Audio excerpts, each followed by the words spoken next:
एक इंसान की हड्डी मेरुरज्जु को दूसरे इंसान की हड्डी में कैसे डाला जाता है? क्या होता है बोन मेरो ट्रांसप्लांट?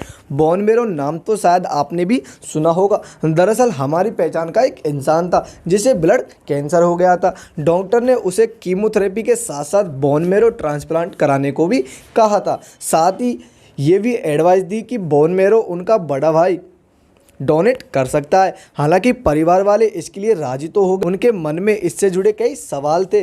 उनका सबसे बड़ा सवाल तो यह है कि कहीं बोन मेरो डोनेट करने से उसके बड़े भाई की किसी तरह से कोई दिक्कत तो नहीं आ जाएगी। ये बोन मेरो आखिर होता क्या है? बोन मेरो ट्रांसप्लांट कैसे किया जाता है? इसकी ज़रूरत आखिर पड़ती क्यों है? क्या ये इस तरह की सर्जरी का हिस्सा है या फिर इसका प्रोसेस कुछ अलग है? और सबसे अहम सवाल तो यह है कि ये ट्रांसप्लांट करने से उस शख्स को ब्लड कैंसर से छुटकारा मिल जाएगा। दोस्तों, ये बोन मेरो ट्रांसप्लांट से जुड़े कुछ इन्हीं कॉमन सवालों के जवाब के साथ हम शुरू करते हैं हमारा आज का वीडियो। इसके बारे में कुछ बताए उससे पहले ज़रूर आप में से जानना चाह रहे होंगे या फिर ये बोन मेरो होता क्या है। देखिए, बोन मेरो दरअसल हमारी हड्डियों के अंदर पाया जाता है। अगर आप नॉन वेजिटेरियन हैं और आपको मटन भारी पसंद है तो आप फ़ौरन समझ जाएंगे कि बोन मेरो भला क्या चीज़ है। जी हाँ, नली। खाते वक्त आपको जो मज़ा मटन के अंदर वाली नली, इसको लोग मजा भी कहते हैं, आता है ना, बस उसे ही बोन मेरो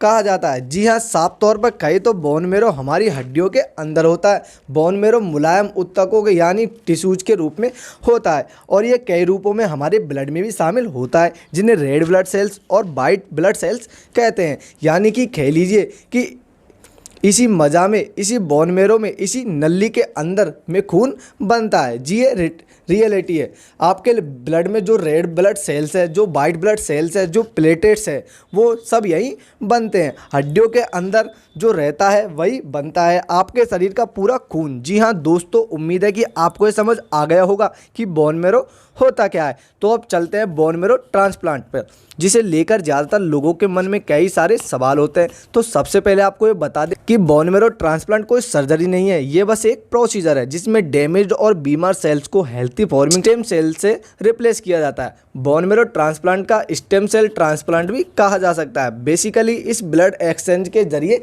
किया जाता है। बोन मेरो ट्रांसप्लांट की ज़रूरत तब पड़ती है जब बोन मेरो काम करना बंद कर देता है या फिर ज़रूरत के हिसाब से हेल्थी ब्लड सेल्स को प्रोड्यूस नहीं कर पाता। बोन मेरो ट्रांसप्लांट का लक्ष्य कई प्रकार की बीमारियों और कैंसर के कई प्रकार के इलाज का करना है। जब कैंसर को दूर करने के लिए कीमोथेरेपी, रेडिएशन थेरेपी के हाई डोज का इस्तेमाल किया जाता है तो व्यक्ति का बोन मेरो डैमेज हो जाता है, तब बोन मेरो ट्रांसप्लांट की ज़रूरत पड़ती है। इसके लिए थैलेसीमिया, मल्टीपल माइलोमा जैसी कई बीमारियां होने का डर होता है, जिनकी कंडीशन में बोन मेरो ट्रांसप्लांट किया जाता है। बोन मेरो ट्रांसप्लांट के लिए पेशेंट को कई टेस्ट और प्रोसीजर से गुजरना पड़ता है ताकि ये उससे दूर किया जा सके। मरीज ट्रांसप्लांट के लिए फिजिकली फिट है कि नहीं बता दे कि बोन मेरो ट्रांसप्लांट दो तरीक़ों से किया जाता है, ऑटोलॉगस ट्रांसप्लांट और एलोजेनिक ट्रांसप्लांट। ऑटोलॉगस ट्रांसप्लांट की बात करें तो इसमें पेशेंट के ही बॉडी से नए और हेल्दी को डैमेज को बोन मेरो के साथ रिप्लेस कर दिया जाता है और इस प्रोसेसर में सबसे पहले पेशेंट को रेगुलर इंजेक्शन दिया जाता है। उसमें मौजूद अपना नंबर बढ़ाने लगते हैं, जिससे उसके शरीर में मौजूद सेल्स अपना नंबर बढ़ाने लगते हैं और ये बोन मेरो से ब्लड में मूव करने लगते हैं, जिससे मोबिलाइजेशन भी कहा जाता है। इसके बाद पेशेंट के दोनों हाथों में एक कैनुला इंसर्ट किया जाता है। मेडिकल की भाषा में इस कन्नूला बोलते हैं, जिसे आप नॉर्मली इंजेक्शन के नाम से भी जानते होंगे। हाँ, पेशेंट के एक हाथ से ब्लड कलेक्ट किया जाता है जिसे एक मशीन से पास करवाया जाता है। ये मशीन उस ब्लड को अलग करने का काम करती है। जो ब्लड बचता है उसे पेशेंट के दूसरे हाथ में लगी कैनुला के जरिए उसकी बॉडी में दोबारा दे दिया जाता है, सप्लाई कर दिया जाता है। और जब ये सेल्फ कलेक्ट हो जाता है तो फिर उन्हें फ्रोजन फॉर्म में स्टोर कर दिया जाता है। इसके बाद पेशेंट की बॉडी से हाई डोज कीमोथेरेपी या फिर रेडिएशन थेरेपी के जरिए कैंसर सेल्स को मारा जाता है, जिससे कंडीशनिंग प्रोसेस कहा जाता है। इसके कंप्लीट होने के बाद ट्रांसप्लांट की प्रोसीजर शुरू हो जाती है। ट्रांसप्लांट के दिन पेशेंट के ही कलेक्ट किए गए स्टेम को बॉडी में सेंट्रल लाइन के जरिए इन्फ्यूज कर दिया जाता है। ट्रांसप्लांट इन्फ्यूजन पेनलेस होता है। इस प्रोसीजर के दौरान पेशेंट होश में ही रहता है। अब बात करते हैं एलोजेनिक ट्रांसप्लांट की, जिसके लिए किसी डोनर की ज़रूरत पड़ती है। अब यहाँ डोनर का नाम सुनते ही आप ये मत समझ लीजिएगा कि इसमें किडनी या लिवर ट्रांसप्लांट की कोई तरह की कोई बॉडी पार्ट डोनेट करना पड़ता है, ऐसा बिल्कुल भी नहीं है। हमारी बॉडी में ही 4 अरब 50 करोड़ रेड और वाइट ब्लड सेल्स होते हैं। इनमें से केवल 1 लाख सेल्स डोनेट करने की ज़रूरत होती है।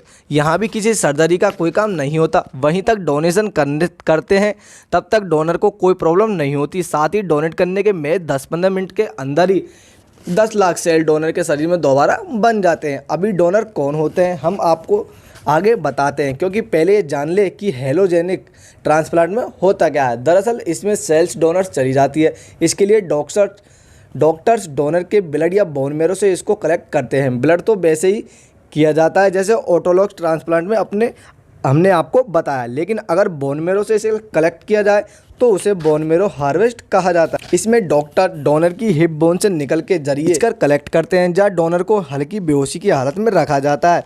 इस तरह से कलेक्ट कर पेशेंट की बॉडी में से इंसर्ट कर दिया जाता है। जहाँ तक बात डोनर की है तो ये भाई बहन, माँ बाप या कोई ब्लड रिलेटिव हो सकते हैं, क्योंकि इसके लिए दोनों की ह्यूमन ल्यूकोसाइट इंक का मैच होना ज़रूरी होता है। अगर वीडियो अच्छी लगी हो तो हमारे चैनल को लाइक, शेयर और सब्सक्राइब जरूर कर दीजिएगा। मिलते हैं एक नई नॉलेज भरी वीडियो के साथ।